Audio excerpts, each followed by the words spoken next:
24 ноябрьдә илдә әсәйдәр көне билдәләнә. Һаумһыгыз эфирда интервью тапшыруы студияла Гүзәл Мөхәммәтьянова. Бүген студиябыз кунагы махсус хәрби операция яугиры әсәһе Зөлфия Араптанова. Зөлфия Фазрахмановна, һаумһыгыз. Һаумһыгыз. Беренчедән һезне якынлашып килгән әсәйдәр көне байрамы менән ысын күңелдән котлайбыз. Һез тырыш, акыллы, батыр, кыю, ысын ир-егетләргә генә хас сифаттарга ия булган ул тәрбияләп үстергәнһегез. Һезнеңсә ир-егетләргә дөрес тәрбия бирү нимәнән башлана? Тәүсиратта ир-егетләргә тәрбия бирү гаиләнән башлана. Атай кеше төп рольдә уйнайдыр дип уйлайым мин. Әсәй кешеләр әлбиттә ситтән калмай. Мәсәлән, безнең улыбыз спорт белән мавыкты, спорт яратты, туризм серләренә өйрәтте уны атаһы һәм төрле ерләргә сәяхәт кылдылар. Атаһының сердәше булды. Улыгызның хәрби булу хыялы бәләкәй сактан бар инеме? Бәләкәй сактан 8нче сыйныфта укыган вакытта безгә улыбыз кайтып әйтте инде хәрби һөнәрен һайлауы тураһында. Без әлбиттә ысын ир-егетләргә генә, батырларга гына хас һөнәрне һайлаган өчен бик тә куандык, горурландык. Ни өчен ул һайларга булды, нисек уйлайһығыз? Бәлки гаиләлә кемнеңдер мисалы уга тәэсир иткәндер? Ике туган агаһы военный училищеда укый ине, Мәскәү калаһында, һәм безнең улыбыз әйтте инде, мин дә агайым укыган ергә Мәскәү калаһының югары хәрби команда училищеһына укырга барам дине. Һәм башка төрле профессияны ул күз уңында тотманы. Димәк, ул мәктәптә укыны, һуңынан хәрби училищега Мәскәүгә укырга инде. Авыл мәктәбен тамамлап, 2017 елда ул Мәскәү калаһына юл алды. Һәм ул вакытта хәрби уку йортларына инеү авыр ине. Бер урынга 7 кеше дәгъва итә ине. Улыбыз шул вакытта максаттарына иреште. Авыр булһа имтихандарды, һынауҙарҙы тотоп, 2017 елдың август айында Мәскәү югары хәрби команда училищеһының 1-нче курсы курсанты ине. Бына бала сактан ул ниндәй сифаттар менән айырылып торды? Бала сакта ул шул хәтлем йомшак, шул хәтлем үҙен яраттырып, гаиләләге һылыуҙарын яратып, менә шундый йомшак бала булды. Мин уны хәрби һөнәрен һайлар дип уйламай ҙа инем. Уку йортында укыган вакытында, шул дәүрәдә улыбыз 3 тапкыр Кызыл майданда еңеү парадында катнашты. Без тагы ла горурландык, куандык бит инде. Хатта үзебезгә парадты барып күрергә лә бәхете тейде. Улыгыз ялга кайтканда, ял минуттарын нисек үткәрәһегез? Улыбыз ялга кайтканда, без мотлак рәвештә корбан салдырабыз, тугандарыбызды сакырабыз. Шулай итеп үткәрергә тырышабыз. Инде ул озакка кайтмай, кайтһа, 1-2 азна гына булып китә. Бына бәйләнештәр кайһы бер сакта өҙөлгән вакытта ниндәй хис-тойғылар үткәрәһегеҙ?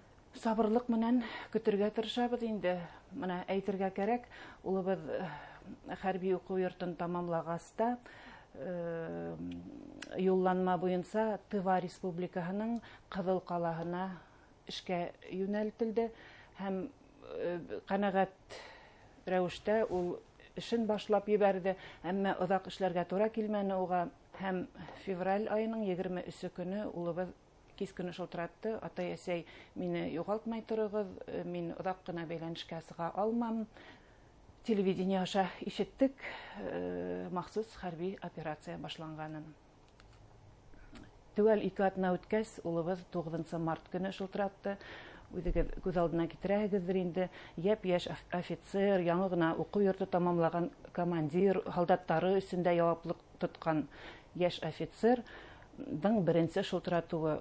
Ул шылтыратыуҙы, ул баланың тауышын аңлатып бөтөргөһө. Анда ҡайғырыу ҙа бар, тулҡынланыу ҙа бар. Ата-әсәһенә үҙенең иҫәнлеген, һаулығын белдереү ҡыуанысы ла бар. Әлбиттә, шул 1-нче шылтыратыуы ауырыраҡ булды инде. Әммә әҙәм балаһы бар тормоштоң ҡыйынлығына ла өйрәнә икән. Шул көндән алып шылтыратыуҙар кәмене инде. Бына тыуған илгә илһөйәрлек тойғоһо бала саҡтан бар инеме уның? Баласақтан бар ине. Әлеге көндә без уйлап куябыз, димәк, безнең улыбызга мәктәп тупһаһынан алып, югары уку йортын тамамлаганга хәтлем һәйбәт укытучылар тура килгәндер. Туган илгә һөю тәрбияләгәннәр, ысын патриот итеп үстергәннәр. Һәм алдан әйтеп киткәнемсә, тормыш иптәшем минем укытучы шул улыбыз да атаһына ияреп, төрле ерләргә сәяхәт кылып, гел бергә булдылар инде. Белүебезсә, һез буш вакытыгызда ирекмән булып эшләйһегез. Нинди эшләр башкараһыгыз?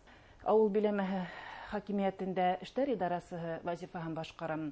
Ирекмәнлек эшләрен оештыраһыгыз. Оештырам.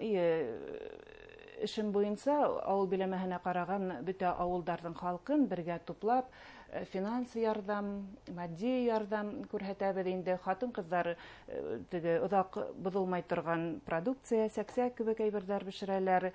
Кием-халым, кәрәк-ярактар йыйнайбыз. Селтәрдәр үрәһегез. Бик күп итеп селтәрдәр үрәбез, тапшырабыз. Һалдаттарыбыздан рәхмәт хаттары, хатта видео язмалар килә. Махсус хәрби операцияларда катнашкан яугирларның ата-әсәләренә, якындарына дәүләттән нинди ярдәм саралары күрелә һәм һез был ярдәм менән файдаланаһыгызмы?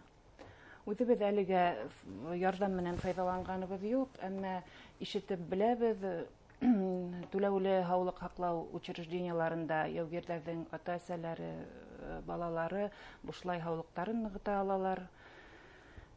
Балалары уку йорттарына конкурсһыз инәләр, кемдәрнең кредиттары бар, каникулдар бирелә дип шулай ишеткәнебез бар.